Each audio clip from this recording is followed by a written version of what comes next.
शिव महापुराण कथा अध्याय 22। जय श्री कृष्णा। राधे राधे। हर हर महादेव। आप सभी का दिन शुभ और मंगलमय हो। आप सभी पर भगवान भोलेनाथ की कृपा सदा सर्वदा बनी रहे। आइए अब श्रवण करते शिव महापुराण कथा का आगे का वृतांत।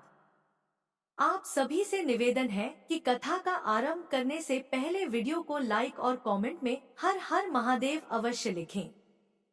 सनत कुमार जी बोले, हे महर्षि, इस प्रकार दैत्यराज जलंधर का देवाधिदेव भगवान शिव के हाथों से जीवन लीला की मुक्ति देखकर सब ओर प्रसन्नता छा गई। सभी देवताओं सहित ब्रह्मा जी और श्रीहरि विष्णु भी हर्षित हुए। तब वे करुणानिधान भगवान शिव को धन्यवाद देने लगे और उनकी स्तुति करने लगे और बोले, हे करुणानिधान, हे कृपानिधान देवाधिदेव भगवान शिव, आप प्रकृति से परे हैं भगवान। आप ही परमब्रह्म परमेश्वर हैं। प्रभु, हम सब देवता आपके दास हैं और आपकी आज्ञा की पूर्ति करने हेतु कार्य करते हैं। हे देवेश, आप हम पर प्रसन्न हो। हे प्रभु, जब भी देवताओं पर कोई विपत्ति पड़ी है, आपने हमारी सहायता की है और हमें अनेक दैत्यों के अत्याचारों से मुक्ति दिलाई है। हम सदा ही आपके चरणों की वंदना करते हैं और आपके अनोखे दिव्य स्वरूप का ही स्मरण करते हैं। आपके ही कारण हमारा भी अस्तित्व है। आपके बिना हम कुछ भी नहीं हैं। आप भक्तवत्सल हैं और सदा ही अपने भक्तों का हित करते हैं। इस प्रकार भगवान शिव की वंदना करके सभी देवता चुप हो गए और हाथ जोड़कर खड़े हो गए। तब भगवान शिव बोले, हे देवताओं, मैं तुम्हारी आराधना से बहुत प्रसन्न हूँ। मैं तुम्हें वरदान देता हूँ कि मैं हमेशा तुम्हारे अभीष्ट कार्यों की सिद्धि करूँगा। तुम्हारे दुखों को मैं सदा दूर करूँगा। इसके अतिरिक्त तुम और कुछ भी चाहो तो मुझसे मांग सकते हो। परंतु उन्होंने उनकी कृपा दृष्टि बनाए रखने के अतिरिक्त उनसे कुछ नहीं मांगा। तब उन देवताओं को आवश्यकता पड़ने पर उनकी मदद करने का आश्वासन देकर देवाधिदेव भगवान शिव वहां से अंतर्धान हो गए।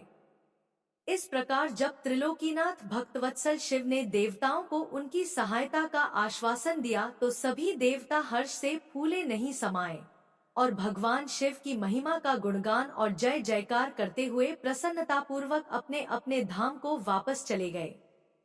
व्यास जी बोले, हे ब्रह्मापुत्र सनत कुमार जी, जब भगवान श्रीहरि विष्णु की माया से मोहित होकर जलंधर पत्नी वृंदा छद्म भेष धारण किए विष्णु जी को अपना पति मानकर उनके साथ रमण करने लगी, तब श्रीहरि की भी उनसे प्रीति जुड़ गई।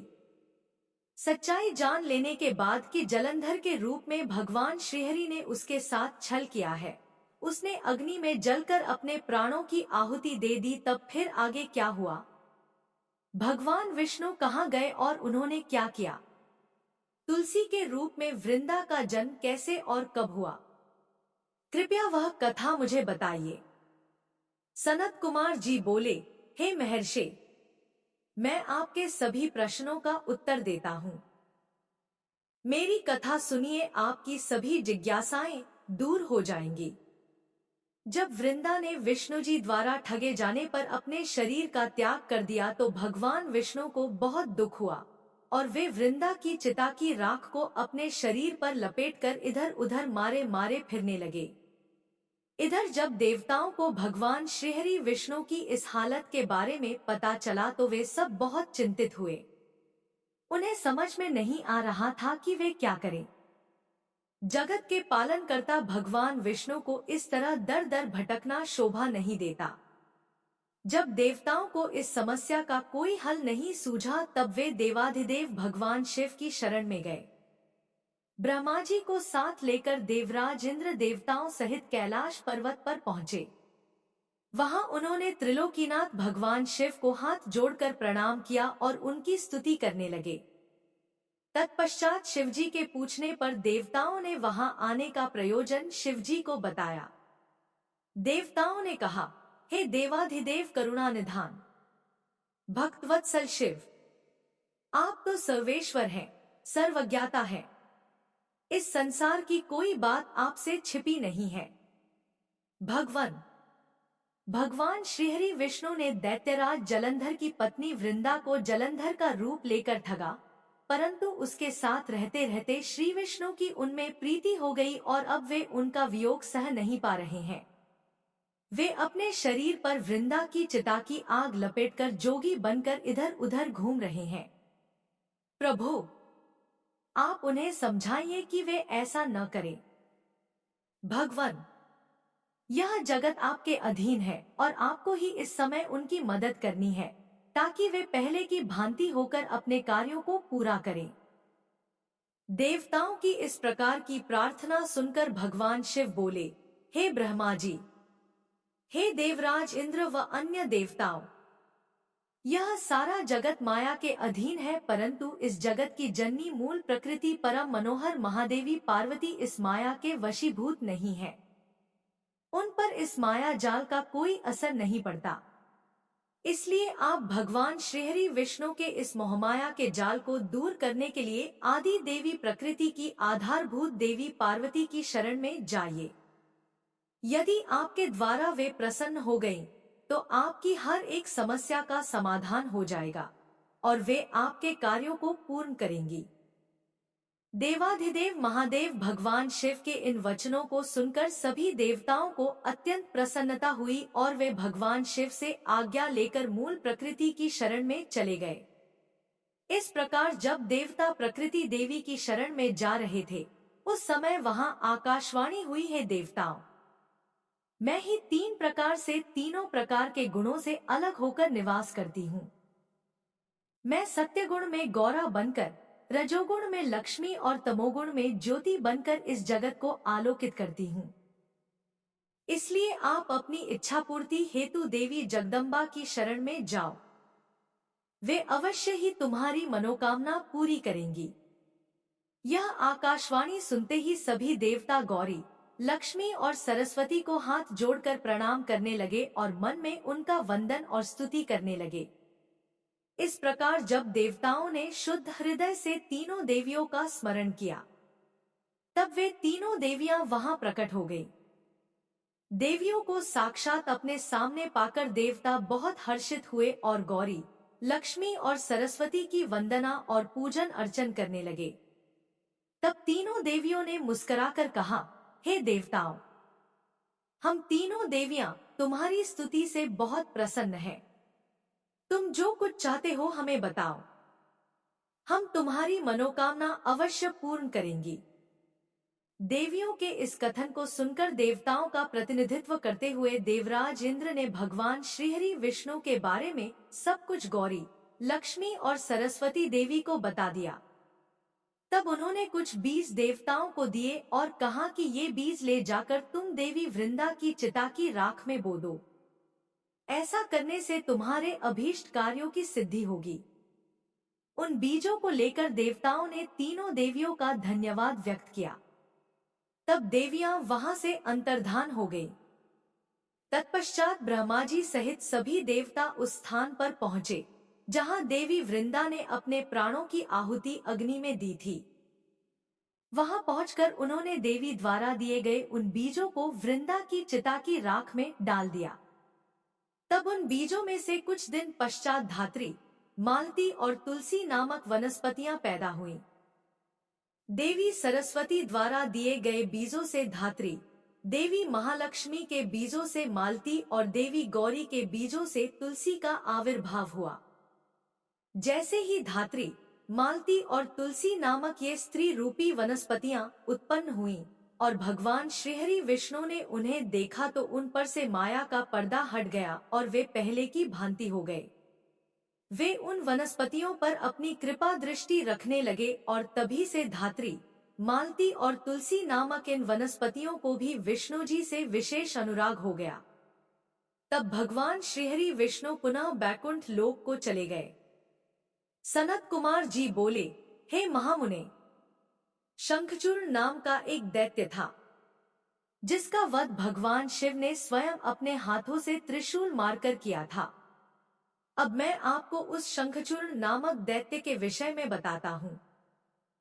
हे मुने, आप यह जानते ही हैं कि विधाता के पुत्र मरीचि हुए हैं और उनके पुत्र महर्षि कश्यप हुए।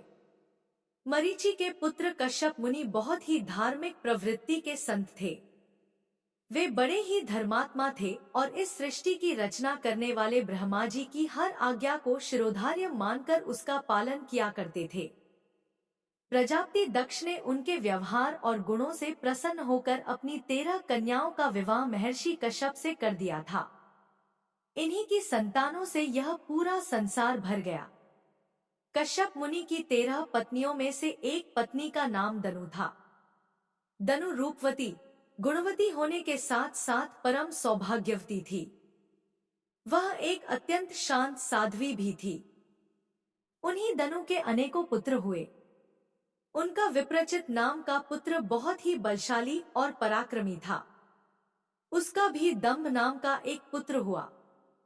दंभ भी अपने पिता की तरह धार्मिक विचारों को मानने वाला था। दंभ भगवान विष्णु का अनन्य भक्त था। इतना धार्मिक होने के पश्चात भी उसके कोई संतान नहीं हुई। तब वह बड़ा निराश हो गया और उसने शुक्राचार्य को अपना गुरु बनाया। उसने उनसे कृष्ण मंत्र ग्रहण किया। तत्पश्चात दंभ पुष्कर नामक तीर्थ में चला गया और वहां 1 लाख वर्ष तक कठोर तपस्या करता रहा। उसकी इस कठोर तपस्या को देखकर सभी देवता ब्रह्मा जी को अपने साथ लेकर भगवान विष्णु के पास गए। भगवान विष्णु के पास पहुंचकर सभी देवताओं ने उन्हें आदरपूर्वक प्रणाम किया और दंभ के भीषण तप के बारे में भी बताया। तब सारी बातें जानकर भगवान श्रीहरि बोले, हे देवताओं, मैं जानता हूँ कि दंभ मेरा अनन्य भक्त है। वह अपने मन में पुत्र प्राप्ति की कामना लेकर पिछले 1 लाख वर्षों से मेरी कठोर तपस्या कर रहा है। मैं अवश्य ही अपने प्रिय भक्त दंभ की इच्छा पूर्ति करूंगा। आप निश्चिंत होकर अपने स्थान पर चले जाइए। भगवान श्रीहरि के इन वचनों को सुनकर ब्रह्मा जी और देवराज इंद्र तथा सभी देवता उन्हें प्रणाम करके अपने अपने लोकों को चले गए। तब भगवान विष्णु भी अपने भक्त दंभ को उसकी तपस्या का फल देने के लिए पुष्कर गए। वहां उन्हें अपने सामने पाकर दंभ बहुत प्रसन्न हुआ और उनके चरणों में लेटकर उन्हें प्रणाम कर उनकी स्तुति करने लगा। तब श्री विष्णु बोले, हे दंभ, मैं तुम्हारी इस कठोर तपस्या से बहुत प्रसन्न हूँ। तुम अपना अभीष्ट वर मांग सकते हो। आज मैं तुम्हारी हर मनोकामना पूर्ण करूंगा।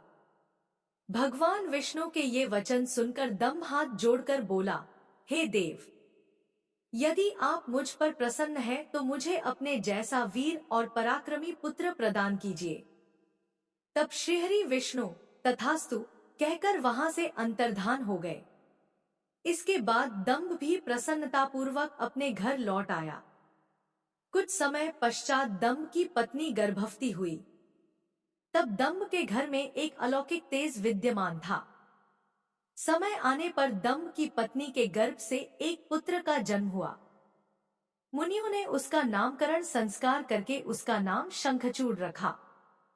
सनत कुमार जी बोले, हे महर्षि, भगवान श्रीहरि विष्णु के वरदान के फलस्वरूप दंभ को एक वीर पराक्रमी पुत्र की प्राप्ति हुई, जिसका नाम शंखचूड़ रखा गया। शंखचूड़ भी धार्मिक था। अपने परम पूज्य गुरु के अमृत वचनों का शंखचूड़ के मन पर गहरा प्रभाव पड़ा और वह पुष्कर नामक तीर्थ में जाकर एकाग्र मन से तपस्या करने लगा। उसने अपनी इंद्रियों को अपने वश में कर लिया और अनेकानेक मंत्रों द्वारा ब्रह्मा जी की साधना करने लगा। उसकी भक्तिभाव से की गई आराधना से शीघ्र ही ब्रह्मा जी प्रसन्न हो गए। एक दिन जब शंखचूड़ प्रतिदिन की भांति तपस्या में मग्न था, ब्रह्मा जी उसके सामने प्रकट हो गए। अपने आराध्य को एकाएक अपने सामने इस प्रकार खड़ा देखकर शंखचूड़ की प्रसन्नता की कोई सीमा न रही। वह ब्रह्मा जी के चरणों में लेट गया और उनके पैरों पर अपना सिर रखकर उनकी स्तुति करने लगा। ब्रह्मा जी ने शंखचूड़ को ऊपर उठाया और उससे कहा, हे वत्स, मैं तुम्हारी आराधना से बहुत प्रसन्न हूँ। तुम जो चाहो मुझसे वरदान मांग सकते हो। मैं तुम्हारी सभी कामनाएं पूरी करूंगा। अपने आराध्य ब्रह्मा जी के ये वचन सुनकर शंखचूड़ बोला, हे ब्रह्मा जी, यदि आप मुझ पर प्रसन्न हैं, तो मुझे यह वरदान दीजिए कि मुझे कोई भी जीत न सके। शंखचूड़ के इस वर को सुनकर ब्रह्मा जी बोले, ऐसा ही होगा, और फिर उसे भगवान श्री कृष्ण का अक्षय कवच देते हुए वे कहने लगे कि शंखचूड़, अब तुम बद्रिकाश्रम चले जाओ। वहां सकामा तुलसी तपस्या कर रही है। तुम वहां जाकर धर्मराज की कन्या तुलसी से विवाह कर लो। यह कहकर ब्रह्मा जी वहां से अंतर्धान हो गए। ब्रह्मा जी के अंतर्धान होने पर शंखचूड़ बद्रिकाश्रम की ओर चल दिया। वहां जाकर वह तुलसी के पास पहुंचा। शंखचूड़ को अपने सामने खड़ा देखकर वह बोली, मैं धर्मराज की पुत्री तुलसी हूँ। आप कौन हैं और यहाँ किस लिए आए हैं? कृपया आप यहाँ से चले जाएं। आप शायद नहीं जानते कि स्त्री जाति मोहिनी होती है। तुलसी के वचन सुनकर शंखचूड़ बोला, हे देवी, आपके वचन सत्य हैं, परंतु यहाँ मैं अपने आराध्य भगवान ब्रह्मा जी की आज्ञा से आया हूँ। मैं दनु का वंशज, दानव दंभ का पुत्र शंखचूड़ हूँ। पूर्व में राधिका के दिए शाप के कारण मैं दानव कुल में जन्मा हूँ। यह सब कहकर शंखचूड़ चुप हो गया। तब तुलसी बोली, यह सत्य है कि इस संसार में वही पुरुष श्रेष्ठ है जो स्त्री से पराजित हो जाते हैं, परंतु आज मैं भी तुम्हारी स्पष्टवादिता से अत्यंत प्रभावित हुई हूँ। जब इस प्रकार शंखचूड़ और तुलसी आपस में बातें कर रहे थे, तभी वहां ब्रह्मा जी प्रकट हो गए। उन्हें देखकर तुलसी और शंखचूड़ दोनों ने उन्हें प्रणाम किया। तुम दोनों यहाँ अभी तक बातें ही कर रहे हो? शंखचूड़, मैंने तुम्हें यहाँ तुलसी का पानी ग्रहण करने के लिए भेजा था। तुम निश्चय ही पुरुषों में श्रेष्ठ हो और तुलसी निःसंदेह ही स्त्रियों में रत्न है। तुम दोनों एक दूसरे के लिए ही बने हो, इसलिए तुम्हें शीघ्र ही एक दूसरे का हो जाना चाहिए। शंखचूड़ और तुलसी को विवाह करने के लिए कहकर ब्रह्मा जी वहां से चले गए। ब्रह्मा जी का आदेश मानते हुए तुलसी और शंखचूड़ ने गंधर्व रीति से विवाह कर लिया। तत्पश्चात वे दोनों अनेक सुंदर मनोरम स्थानों पर अनेकों वर्षों तक विहार करते रहे। एक दूसरे का साथ पाकर वे बहुत प्रसन्न थे। व्यास जी बोले, हे ब्रह्मा जी के पुत्र सनत कुमार जी, जब संसार के सृष्टिकर्ता ब्रह्मा जी की आज्ञा से तुलसी और शंखचूड़ ने गंधर्व रीति से विवाह कर लिया, तब फिर क्या हुआ? उन दोनों ने क्या किया? व्यास जी के इस प्रकार के प्रश्न सुनकर सनत कुमार जी बोले, हे महामुने, शंखचूड़ और देवी तुलसी ने ब्रह्मा जी की आज्ञा से विवाह कर लिया और वह उसे अपने साथ लेकर अपने घर वापस आ गया। जब दानवों को इस बात की सूचना मिली कि शंखचूड़ को ब्रह्मा जी से वरदान प्राप्त हुआ है, तो वे सभी बहुत प्रसन्न हुए। दैत्य गुरु शुक्राचार्य ने स्वयं वहां आकर शंखचूड़ को ढेरों आशीर्वाद प्रदान किए। तत्पश्चात उन्होंने शंखचूड़ को असुरों का आधिपत्य देते हुए उसका राज्याभिषेक कराया। राज सिंहासन संभालने के पश्चात शंखचूड़ बहुत प्रसन्न था। तब शुक्राचार्य बोले, हे असुरराज शंखचूड़, तुम निःसंदेह ही वीर और पराक्रमी हो। तुम्हें आज असुरों का राज्य सौंपकर मुझे बहुत हर्ष हो रहा है। अब इस राज्य का विस्तार करना और असुरों की रक्षा करने का दायित्व तुम्हारा है। मुझे तुम्हारी प्रतिभा पर पूरा विश्वास है। यह कहकर दैत्यगुरु शुक्राचार्य वहां से चले गए। उनकी आज्ञा शिरोधार्य कर शंखचूड़ राज्य करने लगा। उसने अपने राज्य का विस्तार करने के उद्देश्य से अपनी विशाल सेना को इंद्रलोक पर आक्रमण करने का आदेश दे दिया। वह स्वयं भी उस युद्ध में जा खड़ा हुआ। असुरों और देवताओं में बड़ा भयानक युद्ध शुरू हो गया। देवताओं ने अनेक असुरों को मार गिराया, अनेकों को घायल कर दिया। यह देखकर असुर सेना विचलित होकर इधर-उधर भागने लगी। इसे देखकर असुरराज शंखचूड़ का क्रोध सातवें आसमान पर जा पहुंचा। अपनी पूरी शक्ति से युद्ध करते हुए उसने देव सेना को खदेड़ दिया। दैत्यराज शंखचूड़ से डरकर देव सेना तितर-बितर हो गई और अपने प्राणों की रक्षा के लिए गुफाओं और कंदराओं में जाकर छुप गई। महाबली वीर प्रतापी शंखचूड़ ने स्वर्ग पर अधिकार कर लिया और स्वर्ग के सिंहासन पर विराजमान हो गया। सूर्य, अग्नि, चंद्रमा, कुबेर, यम, वायु आदि सभी देवता शंखचूड़ के अधीन हो गए। अनेक देवता शंखचूड़ के डर से भाग निकले। जो देवता वहां से भाग निकले थे वे अपने प्राणों की रक्षा के लिए इधर-उधर मारे-मारे फिर रहे थे। जब उन्हें यह समझ नहीं आया कि अब वे क्या करें और कहां जाएं, तब वे सब देवता मिलकर ऋषि मुनियों को साथ लेकर ब्रह्मा जी की शरण में गए। ब्रह्मा जी के पास पहुंचकर देवताओं ने उन्हें प्रणाम कर उनकी स्तुति की। तत्पश्चात उन्होंने शंखचूड़ के आक्रमण और स्वर्ग पर उसके आधिपत्य के बारे में सब कुछ ब्रह्मा जी को बता दिया। ब्रह्मा जी ने आश्वासन देते हुए कहा कि इस विषय में भगवान विष्णु ही हमें कोई सही मार्ग बता सकते हैं, अतः हम सभी को उनके पास चलना चाहिए। यह कहकर वे सब श्रीहरि से मिलने के लिए बैकुंठलोक को चल दिए। बैकुंठलोक पहुंचकर देवराज इंद्र और ब्रह्मा जी सहित सभी देवताओं ने लक्ष्मीपति विष्णु जी की स्तुति की और उन्हें सारी बातों से अवगत कराया। देवताओं का दुख सुनकर विष्णु जी ने उन्हें ढांढस बंधाते हुए कहा, हे देवताओं, आप इस प्रकार दुखी न हो। मैं शंखचूड़ के बारे में सभी कुछ जानता हूँ। पहले वह मेरा अनन्य भक्त था। इस बारे में हमें देवाधिदेव महादेव जी से विचार विमर्श करना चाहिए, क्योंकि वे ही इस समस्या का सही समाधान बता सकते हैं। यह कहकर वे ब्रह्मा जी और अन्य देवताओं को अपने साथ लेकर शिवलोक की ओर चल दिए। सनत कुमार जी बोले, हे व्यास जी, इस प्रकार ब्रह्मा जी और अन्य देवताओं को अपने साथ लेकर विष्णु जी भगवान शिव से मिलने के लिए शिवलोक पहुँचे। वहां शिवलोक में भगवान शिव के सभी गण उन्हें घेर कर खड़े हुए थे। भगवान शिव अपनी प्रिय देवी पार्वती के साथ सिंहासन पर बैठे हुए थे। भगवान शिव ने अपने शरीर पर भस्म धारण की हुई थी। उनके गले में रुद्राक्ष की माला थी। त्रिनेत्रधारी भगवान शिवशंकर देवी पार्वती के साथ बैठे वहां अद्भुत शोभा पा रहे थे। उनका वह अद्भुत और दिव्य रूप देखकर भगवान विष्णु, ब्रह्मा जी, देवराज इंद्र सहित अन्य सभी देवताओं को बहुत प्रसन्नता हुई। उन्होंने देवाधिदेव कृपानिधान भगवान शिव को हाथ जोड़कर प्रणाम किया और भक्तिपूर्वक उनकी स्तुति करनी आरंभ कर दी।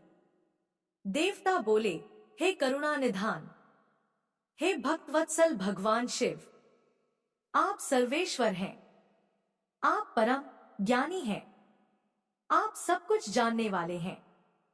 प्रभु, आपकी आज्ञा से ही इस संसार में हर कार्य होता है।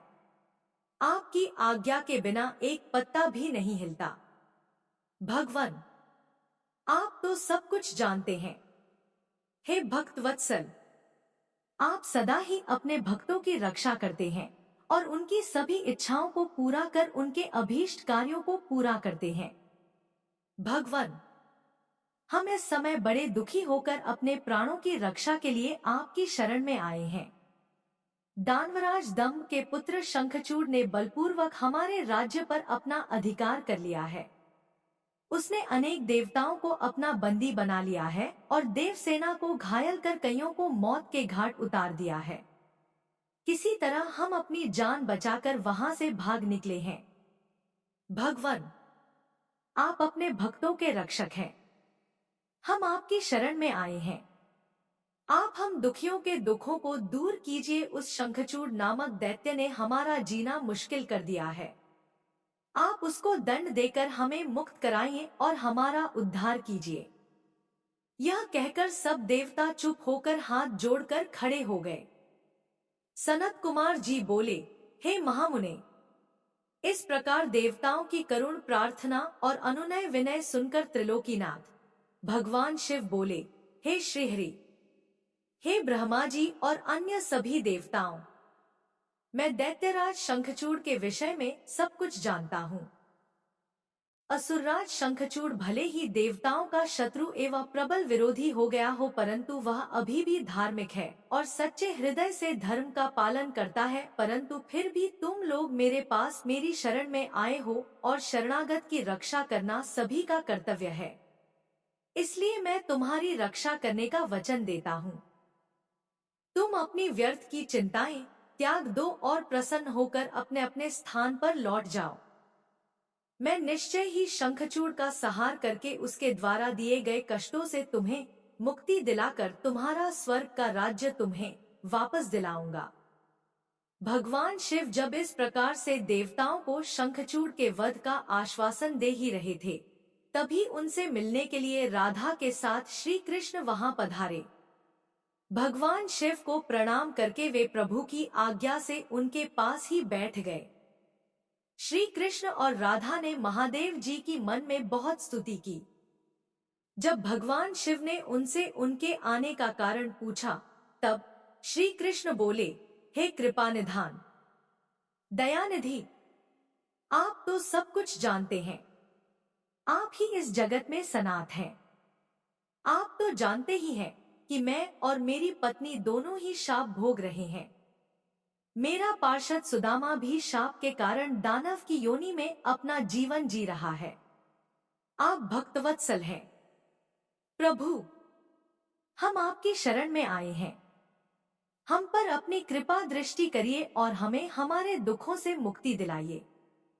भगवान, अब हमें इस शाप से मुक्ति दिलाइए।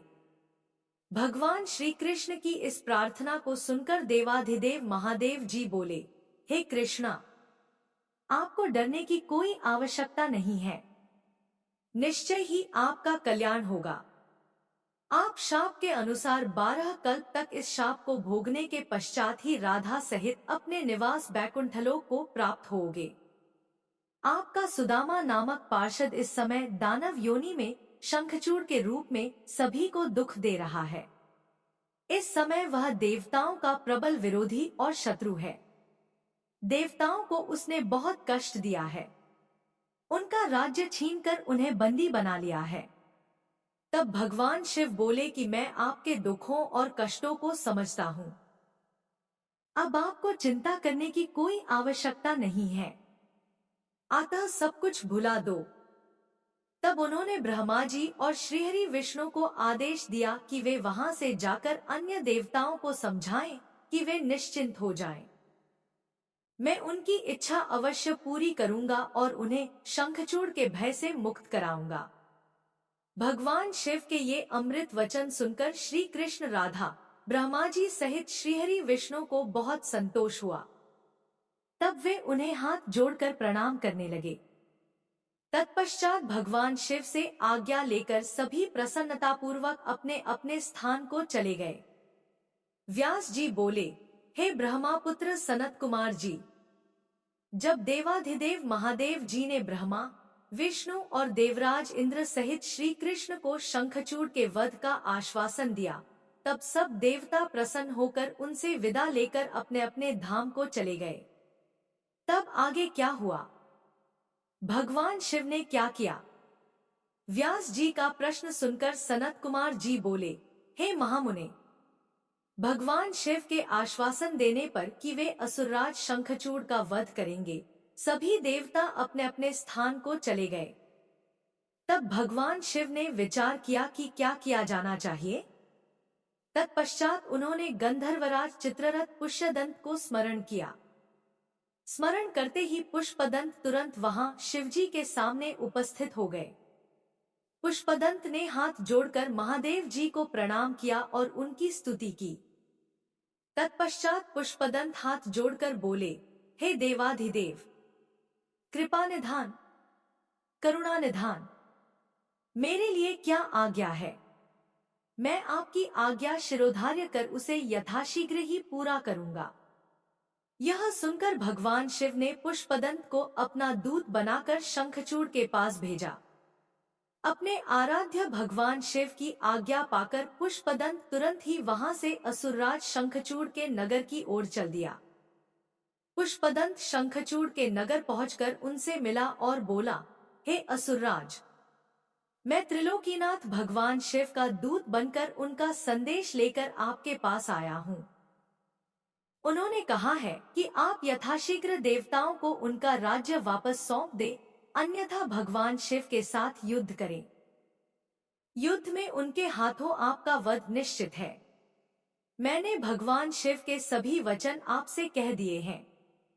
आप जो संदेश उन्हें देना चाहें, मुझे बता दे। मैं आपका संदेश भगवान शिव तक पहुंचा दूंगा। पुष्पदंत नामक दूत की बातें सुनकर असुरराज शंखचूड़ बोला, हे मूर्ख दूत, क्या तुम मुझे बेवकूफ समझते हो? जाकर अपने स्वामी से कह दो कि मैं देवताओं को उनका राज्य वापस नहीं दूंगा। मैं वीर हूँ, युद्ध से नहीं डरता। अब शिव और मेरा सामना युद्धभूमि में ही होगा। असुरराज शंखचूड़ के ऐसे वचन सुनकर पुष्पदंत मन ही मन क्रोध की सारी सीमाएं पार कर गया, परंतु अपने स्वामी की आज्ञा के बिना वह कुछ नहीं करना चाहता था, इसलिए चुपचाप वापस शिवजी के पास लौट गया। सनत कुमार जी बोले, हे महर्षि, जब भगवान शिव का पुष्पदंत नामक दूत शंखचूड़ की नगरी से वापस आया तो उसने कैलाश पर्वत पर पहुंचकर भगवान शिव को असुरराज शंखचूड़ द्वारा कही गई सभी बातें बता दी। तब दूत के इन वचनों को सुनकर भगवान शिव को बहुत क्रोध आया। भगवान शिव ने अपने वीर साहसी गणों और अपने दोनों पुत्रों कार्तिकेय और गणेश को बुलाया। उन्होंने भद्रकाली सहित अपनी पूरी गण सेना को युद्ध के लिए तैयार होने की आज्ञा प्रदान की। भगवान शिव की आज्ञा के अनुसार उनके वीर गणों और पुत्रों ने युद्ध की सभी तैयारियां अतिशीघ्र पूरी की और आकर इस बात से भगवान शिव को अवगत कराया। तब त्रिलोकीनाथ भगवान शिव ने अपनी देव सेना और गणों के साथ दैत्यराज शंखचूड़ की नगरी की ओर प्रस्थान किया। पूरी शिवसेना प्रसन्न मन भगवान शिव की जय जयकार करती हुई आगे बढ़ रही थी। उनके प्रिय पुत्र गणेश और कार्तिकेय सेना के अधिपति के रूप में अपनी सेना का नेतृत्व कर रहे थे। भगवान शिव की सेना में 8 भैरव, 8 वसु, 11 रुद्र और 12 सूर्य भी सम्मिलित थे। अग्नि, चंद्रमा, विश्वकर्मा, अश्विनी कुमार, कुबेर, यम, नैऋति, नलकूबर, वायु, वरुण, बुध और मांगलिक ग्रह नक्षत्र भी भगवान शिव की सेना की शोभा बढ़ा रहे थे। उनकी सेना में देवी भद्रकाली, जिनकी 100 भुजाएं थी, अपने पार्षदों के साथ युद्धभूमि की ओर प्रस्थान कर रही थी। भद्रकाली देवी की जीभ 1 योजन लंबी और चलायमान थी। उनके हाथों में शंख, चक्र, गदा, पद्म, खड्ग, चर्म, धनुष बाण आदि अनेकों वस्तुएं थी। भद्रकाली देवी के एक हाथ में 1 योजन का गोल खप्पर, एक में आकाश को स्पर्श करने वाला लंबा त्रिशूल तथा अनेक शक्तियां विद्यमान थी। देवी भद्रकाली का अनुसरण करते हुए उनके साथ 3 करोड़ योगिनी, 3 करोड़ डाकिनियां भी थी, जो अपनी सेना को साथ लेकर शंखचूड़ की असुर सेना को मजा चखाने के लिए पूरे जोरों शोरों से चल रही थी। इस प्रकार त्रिलोकीनाथ भगवान शिव की विशाल देव सेना, जिसमें हजारों वीर बलशाली गण विद्यमान थे, पूरे मनोयोग के साथ युद्धस्थल की ओर बढ़ रही थी। तब भगवान शिव ने अपनी सेना को एक वटवृक्ष के नीचे कुछ देर विश्राम करने के लिए कहा और स्वयं भी उसी वटवृक्ष के नीचे आसन लगाकर बैठ गए। सनत कुमार जी बोले, हे व्यास जी, उधर दूसरी ओर जब भगवान शिव का दूत पुष्पदंत असुरराज शंखचूड़ के पास से वापस लौट गया, तब असुरराज शंखचूड़ भी अपने मन में युद्ध करने का निश्चय करके अपनी प्रिय पत्नी देवी तुलसी के पास पहुंचा। वहां उसने तुलसी को बताया कि हे देवी, अब मुझे कल सुबह युद्ध के लिए प्रस्थान करना होगा। यह सुनकर देवी तुलसी रोने लगी। शंखचूड़ ने उन्हें ढांढस बंधाया और कहा कि वीरों की पत्नियां रोकर नहीं, बल्कि हंसकर उन्हें विदा करती हैं। यह सुनकर तुलसी ने अपनी आंखों के आंसू पोंछ लिए। प्रातःकाल जागकर असुरराज शंखचूड़ ने अपने राज दरबार का उत्तरदायित्व अपने पुत्र को सौंप दिया तथा देवी तुलसी से पुत्र की सहायता करने के लिए कहा। फिर दैत्यराज शंखचूड़ ने अपनी विशाल दैत्य सेना का युद्ध के लिए आह्वान किया।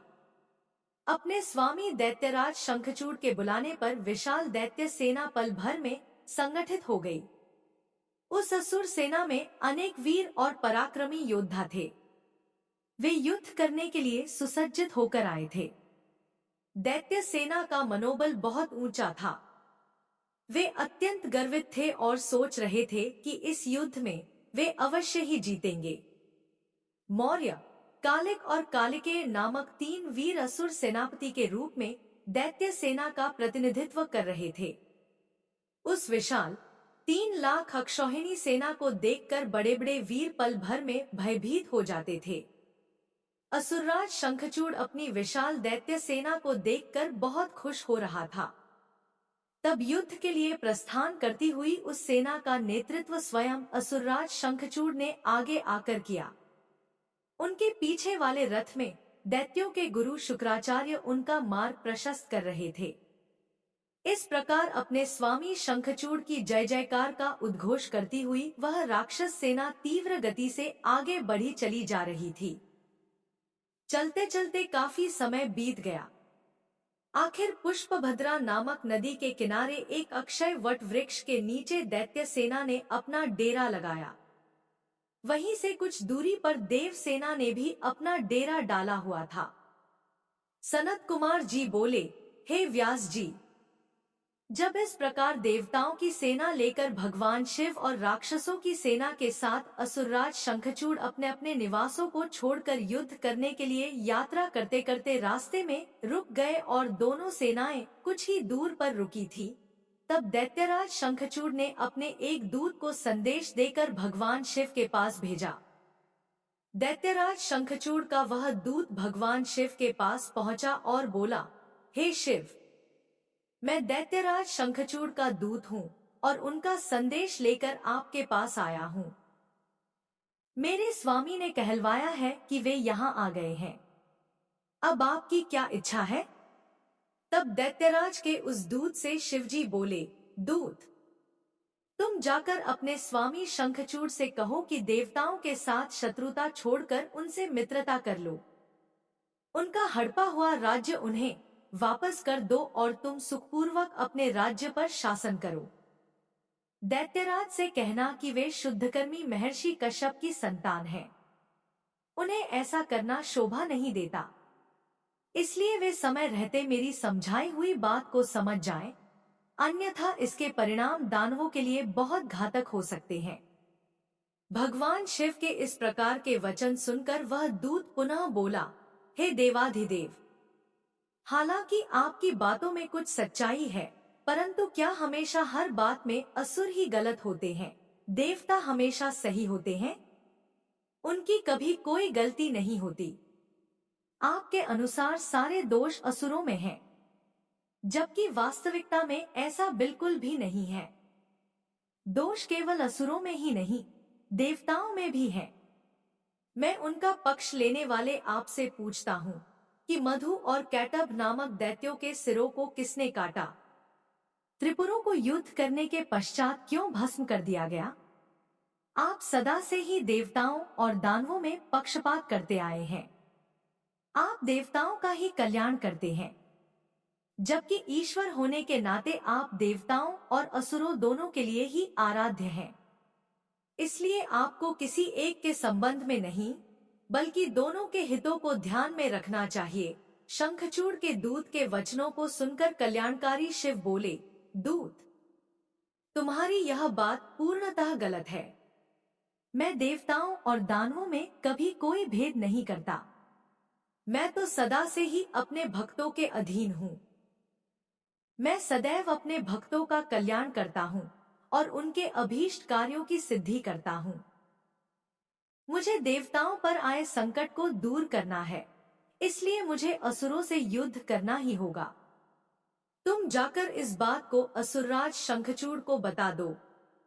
यह कहकर भगवान शिव चुप हो गए और वह दूत अपने स्वामी शंखचूड़ के पास चला गया।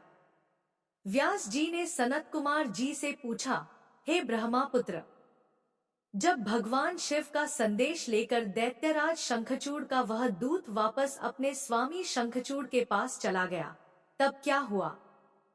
उस दूत ने शंखचूड़ से क्या कहा और उस दूत से सारी बातें जानने के पश्चात दैत्यराज शंखचूड़ ने क्या कहा? हे महर्षि, कृपा करके इस संबंध में मुझे सविस्तार बताइए। व्यास जी के प्रश्न को सुनकर सनत कुमार जी बोले, हे महामुने, उस दूत ने अपने स्वामी शंखचूड़ के पास जाकर उसे भगवान शिव से हुई सारी बातें बता दी। शिवजी की कही बातें के सुनकर शंखचूड़ और अधिक क्रोधित हो उठा और उसने अपनी विशाल दैत्य सेना को तुरंत युद्ध के लिए चलने की आज्ञा प्रदान की। दूसरी ओर भगवान शिव ने भी अपने गणों और देवताओं को युद्ध भूमि की ओर प्रस्थान करने के लिए कहा। देवताओं और दानवों दोनों की सेनाएं पूरे जोश और साहस के साथ लड़ने हेतु तत्पर होकर आगे बढ़ने लगी। दानवों की सेना में सबसे आगे शंखचूड़ था और दूसरी ओर देवसेना में त्रिलोकीनाथ भगवान शिव सबसे आगे चल रहे थे। दोनों सेनाएं अपने स्वामियों के जयघोष के साथ आगे बढ़ रही थी। उस समय चारों ओर रणभेरियां बजने लगी थी। कुछ ही समय पश्चात देवता और दैत्य आमने सामने थे। एक दूसरे को अपना घोर शत्रु समझकर दोनों एक दूसरे पर टूट पड़े। भयानक युद्ध होने लगा। हर और मारकाट, चीख पुकार मची हुई थी। युद्ध का दृश्य अत्यंत हृदय विदारक था। भगवान श्रीहरि विष्णु के साथ दंभ, कलासुर के साथ कालका, गोकर्ण के साथ हुताशन तो कालंबिक के साथ वरुण देव का युद्ध होने लगा।